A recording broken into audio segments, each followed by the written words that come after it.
अस्सलामुअलैकुम वरहमतुल्लाहि वबरकातुहू। उम्मीद करती हूँ आप सब खैरियत से होंगे। तो बहुत दिनों बाद जब मैं आज रेसिपी आप लोगों के लिए लेके आई हूँ और वो इतनी मुनफरिद और इतनी झटपट से बन जाने वाली रेसिपी है जो कि सिर्फ 3-4 इंग्रेडिएंट्स से मिलकर जो है मैंने ये बनाई है। और आप लोग जब इंशाल्लाह मेरी रेसिपी को ट्राई करेंगे, जो है स्टेप बाय स्टेप इसको फॉलो करेंगे, तो इंशाल्लाह आप लोगों की भी रेसिपी इसी तरीके से बनेगी। तो मैंने सबसे पहले क्या किया था, 3 बड़े साइज़ के जो है पोटैटोज़ ले लिए थे, आलू, और उसको मैंने कद्दूकश करा था हमारे कद्दूकश की मदद से। आपने क्या करना है, इसको अच्छी तरीके से कद्दूकश करने के बाद इसको बहुत अच्छी तरीके से 2 से 3 दफ़ा पानी डालकर इसको निकाल लेना है, ताकि जो इसका एक्स्ट्रा डिस्चार्ज है वो तमाम जो है ख़त्म हो जाए। उसके बाद आपने इसको जो है छलने में छानने के लिए रख देना है। जब ये अच्छी तरीके से ड्राई हो जाए इसका पानी, तो आपने एक बाउल में इसको ट्रांसफ़र कर लेना है। उसके बाद जो मैंने इसके अंदर सामान डाला था वो बहुत मुख्तसर और रेगुलर हमारे घर में इस्तेमाल होने वाला था। मैंने इसके अंदर शिमला मिर्च काट के डाली थी, प्याज चॉप करके डाली थी, हरी मिर्चें भी चॉप करी थी, और ढेर सारा हरा धनिया मैंने इसके अंदर फ़ाइन चॉप करके डाल दिया था। अब आप देखेंगे इसके अंदर मैंने 2 अंडे ऐड किए, और बाद में मुझे जब एक अंडा और कम लगा तो वो मैंने मज़ीद बाद में ऐड कर दिया। लेकिन आप लोग इसको 2 अंडे से भी बना सकते हैं, 2 अंडे से भी इसकी कोटिंग बहुत ही अच्छी बनेगी। तो अब आपने क्या करना है, इसके अंदर अंडा डालना है, और मुख्तसर से स्पाइसेस आप लोगों ने इसको कम या ज़्यादा अपने अकॉर्डिंग टू टेस्ट ऐड करने हैं। बट मैंने इसके अंदर चिली फ्लेक्स डाले थे, और मैंने इसके अंदर जो है ज़ीरा पाउडर ऐड किया था, मैंने इसके अंदर नमक ऐड किया था, मैंने इसके अंदर थोड़ा सा ब्लैक पेपर और नमक और हल्दी भी मैंने इसके अंदर थोड़ी सी ऐड करी थी।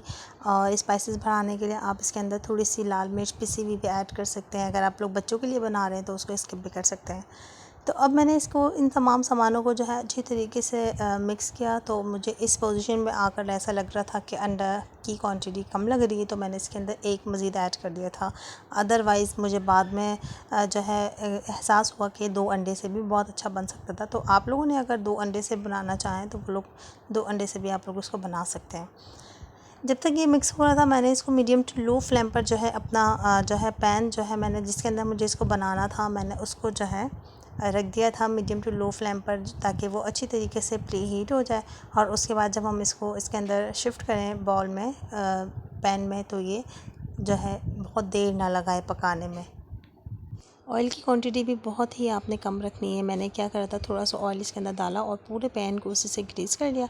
अब मैं देख रही हूँ कि हल्का सा गर्म हो गया था, तो मैंने इसके अंदर तमाम टेक्सचर जो मैंने तैयार करके रखा था वो मैंने डाल दिया, और चम्मच की मदद से मैंने इसके कोने वगैरह सब सेट कर दी, एक बराबर कर दिया, ताकि जब हम इसको पिज़्ज़े की तरह पलटें तो ये एक पिज़्ज़े वाला ही लुक दे।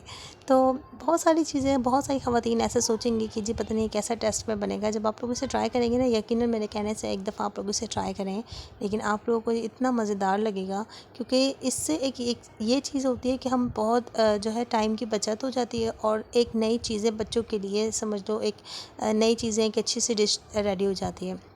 इस तरीके से ये होता है, छोटी मोटी इन सब कुकिंग से जो है बच्चे खुश हो जाते हैं, उनको एक नई नई चीज़ें खाने को मिलती हैं। तो बच्चों को फ्लेवर चेंज करने के लिए अमूमन मैं इस तरह की जो है काम करती रहती हूँ। अब मैंने देखा कि वन साइड भी कुक हो चुका था, और दूसरा साइड जो था वो उसका स्टिकी नहीं था, तो मैंने इसको क्या करना था, अब मुझे इसको चेंज करके इसको जो है दूसरे साइड से भी बनाना था। और माशाल्लाह ये देख लें कितना खूबसूरत तरीके से बना था। जितना खूबसूरत दिख रहा है ना, ये इतना ही मज़ेदार टेस्ट में भी था। तो तकरीबन मैंने जो है 5 to 7 मिनट्स मैंने इसको इस तरफ से भी कुक किया, और अब मेरे पास मज़ेदार पिज़्ज़ा नुमा अंडा पोटैटो रेडी था। और ये इतना मज़ेदार और इतना टेस्टी था कि मैं आपके साथ इसका फ्लेवर नहीं शेयर कर सकती कि ये कितना मज़ेदार था। गरम गरम पे मैंने जो है पुदीना गार्निश किया, हरा धनिया और जो है हरी मिर्चें गार्निश करी। ये सिर्फ टोटली ऑप्शनल है, खूबसूरती के लिए मैंने आप लोगों के साथ शेयर करी थी, अदरवाइज़ आप लोग इसको स्किप भी कर सकते हैं। अब मैंने इसको जो है ग्रीन चटनी के साथ जो है सर्व किया था। आप लोग इसे केचप या होममेड ग्रीन चटनी के साथ भी सर्व कर सकते हैं। और अब मैं आपको इसकी कटिंग दिखा रही हूँ। इसी कटिंग मैंने बिल्कुल पिज़्ज़ा की मानंद करी थी, ताकि इसको हम खाएँ तो ये इतना मज़ेदार लगे कि बनाने की मेहनत जो है वो वसूल हो जाए। मैंने एक बार बहुत पहले भी ये ट्राई किया था, लेकिन जो है जब भी ये बहुत ही मज़ेदार बना था, और आज मैंने इसको अगेन आप लोगों के लिए ट्राई किया, क्योंकि ये मेरी अपनी ज़ाती खुद की जो है रेसिपी थी। तो इंशाल्लाह आप लोग जब इसे ट्राई करेंगे ना, तो आप लोगों को ये बहुत ही पसंद आएगी। उम्मीद करती हूँ आप लोगों को मेरी वीडियो पसंद आई होगी, और वीडियो पसंद आया करे तो प्लीज़ वीडियो को लाइक कर दिया करें, फैमिली एंड मेम्बर्स के साथ भी शेयर कर दिया करें। तमाम रेसिपीज़ मेरी अपनी ज़ाती एक्सपीरियंस पर जो है मबनी होती हैं। मेरी हमेशा अमूमन कोशिश होती है मैं आप लोगों के साथ बहुत आसान रेसिपीज़ जो है शेयर कर सकूँ।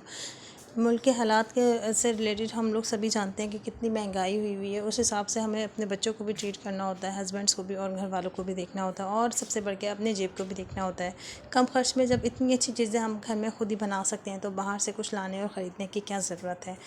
जब भी मैं रेसिपीज़ इस तरीके से अपने लिए ट्राई करती हूँ तो मैं अपनी वीडियो को रिकॉर्ड कर लेती हूँ और आप लोगों के साथ अपना ज़ाती एक्सपीरियंस शेयर करती हूँ। तो प्लीज़ वीडियो को लाइक करके चैनल को सब्सक्राइब कर दिया करें। मिलते हैं नेक्स्ट वीडियो में, जब तक के लिए फ़ी अमानिल्लाह।